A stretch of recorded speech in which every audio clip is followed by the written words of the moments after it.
अली बाबा देश का सबसे बड़ा शख्स कैसे बना। सालों पहले फारस देश में अली बाबा और कासिम नाम के दो भाई रहते थे। पिता की मृत्यु के बाद से दोनों भाई मिलकर अपने पिता का व्यापार संभालने लगे। बड़ा भाई कासिम बहुत लालची था।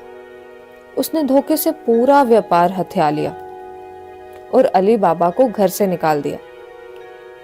इसके बाद अली बाबा किसी बस्ती में जाकर अपनी पत्नी के साथ झोपड़ी में गरीबी की जिंदगी व्यतीत करने लगे। वह रोजाना जंगल जाकर लकड़ियां काट कर लाता और बाजार में उन्हें बेचकर जैसे तैसे गुजारा करता। एक दिन अली बाबा ने जंगल में लकड़ी काटते समय 40 घुड़सवार को वहां आते हुए देखा। सभी घुड़सवारों के पास धन की पोटली और खंजर थे। ये देखकर वह समझ गया था कि ये सभी चोर हैं। अली बाबा एक पेड़ के पीछे छिपकर उन्हें देखने लगा। तभी सभी घुड़सवार एक पहाड़ के पास जाकर खड़े हो गए। तभी चोरों के सरदार ने पहाड़ी के सामने खड़े होकर बोला, खुल जा सिम सिम। इसके बाद पहाड़ में से एक गुफा का दरवाजा खुला। सारे घुड़सवार उस गुफा के अंदर चले गए। अंदर जाकर उन्होंने बोला, बंद हो जा सिम सिम, और गुफा का द्वार बंद हो गया। ये देख अली बाबा दंग रह गया। कुछ देर बाद वो दरवाजा फिर से खुला और उसमें से वो सभी घुड़सवार निकले और वहां से रवाना हो गए।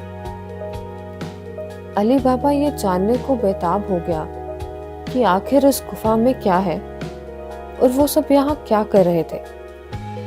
इसके बाद उसने उस गुफा में जाने का फैसला किया।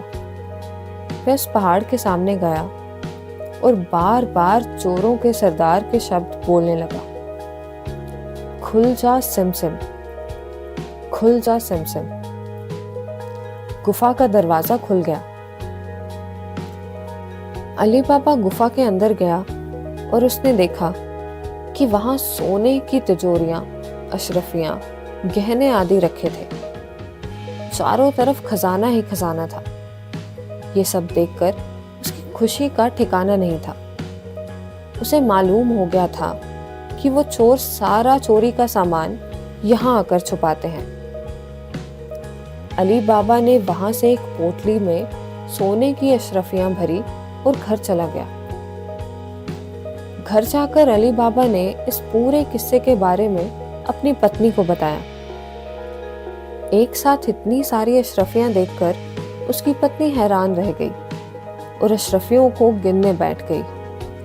तभी अली बाबा ने बोला कि ये इतनी अशरफियां हैं कि इन्हें गिनते गिनते रात हो जाएगी। मैं गड्ढा खोदकर इन्हें छुपा देता हूँ जिससे किसी को भी हम पर शक ना हो। अली बाबा की पत्नी बोली, मैं इनकी गिनती नहीं कर सकती हूँ, लेकिन अंदाजे के लिए इन्हें तोल तो सकती हूँ। अली बाबा की पत्नी भागती हुई कासिम के घर गई और उसकी पत्नी से गेहूं को तोलने के लिए तराजू मांग लाई। ये देखकर कासिम की पत्नी को उस पर शक हुआ। उसने सोचा कि इन गरीब लोगों के पास अचानक इतना अनाज कैसे आया। वो अंदर गई और तराजू के नीचे गोंद लगाकर लाई और उसे दे दिया। रात को अली बाबा की बीवी ने सारी अशरफियों को तोला और सुबह उनका तराजू लौटा आई। कासिम की पत्नी ने तराजू को उल्टा करके देखा तो उस पर सोने की एक अशरफी चिपकी हुई थी। उसने ये बात अपने पति को बताई। कासिम और उसकी पत्नी ये जानकर जल भुन गए। दोनों को रात भर नींद नहीं आई। सुबह होते ही कासिम अली बाबा के घर गया और उससे धन का स्रोत पूछने लगा। ये सुनकर अली बाबा ने कहा, आपको कोई गलतफहमी हुई है, मैं तो एक मामूली लकड़हारा हूं। कासिम ने बोला कि तुम्हारी बीवी कल हमारे घर से अशरफियों को तोलने के लिए तराजू लेकर गई थी। ये देखो, कि अशरफी तराजू पर चिपकी मिली है। सब सच सच बता दो, नहीं तो मैं सबको बता दूंगा कि तुमने चोरी की है। ये सुनकर अली बाबा ने सच सच सारी कहानी बता दी। कासिम के मन में लालच आ गया। उसने खजाना हथियाने का प्लान बनाया और अगले दिन गुफा पहुंच गया। वह अपने साथ एक गधा भी लेकर गया ताकि वह उस पर खजाना लाद कर ला सके। गुफा के सामने पहुंचकर उसने अली बाबा ने जैसा बताया था वैसा ही किया। उसके खुल जा सिमसिम बोलते ही गुफा का दरवाजा खुल गया। अंदर पहुंचकर चारों तरफ खजाना देखकर वह हैरान रह गया। उसने बोरियों में सोने के सिक्के भरे और बाहर निकलते समय क्या बोलना है वही भूल गया। गुफा से बाहर निकलने के कासिम ने कई प्रयास किए, लेकिन कोई रास्ता न निकला। वह गुफा के अंदर कैद हो जाता है। कुछ देर बाद जब चोरों का गिरोह वहां पहुंचा तो उन्होंने देखा कि बाहर एक गधा बंधा है। वह समझ जाते हैं कि यहाँ कोई आया है। चोर अंदर जाते हैं और कासिम को ढूंढकर मार देते हैं। इधर जब कासिम घर नहीं पहुंचता तो उसकी पत्नी परेशान हो जाती है और अली बाबा के घर जाकर बड़े भाई को ढूंढकर लाने के लिए बोलती है।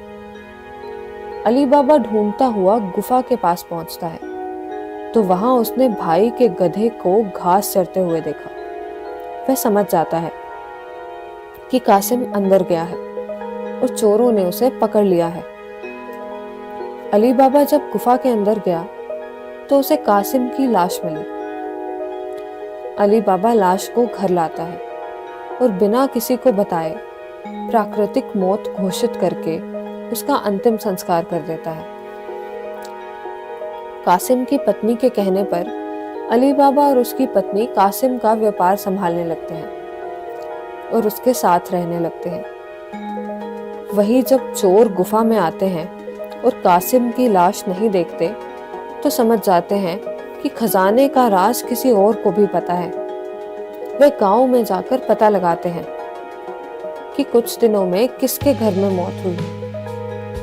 चारों को अली बाबा का घर मिलता है। चोर ने उसके घर के बाहर क्रॉस का निशान लगा दिया था, जिससे रात के समय उन्हें उसका घर समझने में आसानी हो। वहीं अली बाबा ने जब अपने घर के बाहर क्रॉस का निशान देखा तो वह समझ गया कि चोरों ने घर का पता लगा लिया है। उसने वैसा ही निशान सबके घर के बाहर लगा दिया। रात में जब चोर आए तो सबके घर पर वैसा निशान बना देखकर दुविधा में पड़ गए और वापस चले गए। चोरों का सरदार चुपचाप बैठने वालों में से नहीं था। उसने उस मोहल्ले में अपने आदमी को भेजकर ये पता लगवाया कि हाल फिलहाल में कौन शख्स वहां अमीर हुआ है। इससे उसे अली बाबा के घर के बारे में पता चला। उसने उसका घर अच्छे से पहचाना और रात के समय में तेल व्यापारी बनकर उसके घर पहुंचा। वह अपने साथ तेल के 40 पीपों को लेकर गया, जिसमें 39 में चोर और एक पीपे में तेल था। उसने सोचा कि रात में जब सब सो जाएंगे तो वो सब मिलकर अली बाबा को मार देंगे। उसने अली बाबा से दोस्ती की और रात को उसके घर पर ठहरने की इजाजत मांगी। अली बाबा ने उसको खाना खिलाया और रात को रुकने की इजाजत दे दी। अली बाबा की पत्नी को तेल के व्यापारी पर शक हुआ। उसने सारे पीपों को खटखटाकर देखा और वह समझ गई कि एक पीपे में तेल है और बाकी में आदमी। उसने तभी एक तरकीब निकाली।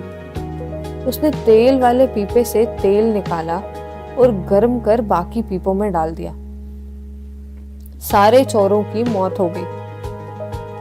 रात में जब सरदार ने चोरों को निकलने का इशारा किया तो एक भी चोर बाहर नहीं निकला। उसने पीपों को खोलकर देखा तो सभी चोर बुरी तरह मर चुके थे। ये देखकर वह इतना डर गया कि अपनी जान को बचाने के लिए वह तुरंत वहां से भाग गया। सुबह अली बाबा की पत्नी ने यह सारी बात अली बाबा को बताई, जिसे जानकर वह बहुत खुश हुआ। अब उन 40 चोरों के सारे खजाने का अकेला मालिक अली बाबा था। वह देश का सबसे अमीर शख्स बन गया था और खुशी खुशी अपनी बीवी बच्चों के साथ रहने लगा। कहानी से सीख, लालच मनुष्य का दुश्मन है। लालच करने से सब काम खराब हो जाते हैं, इसलिए कभी भी लालच नहीं करना चाहिए।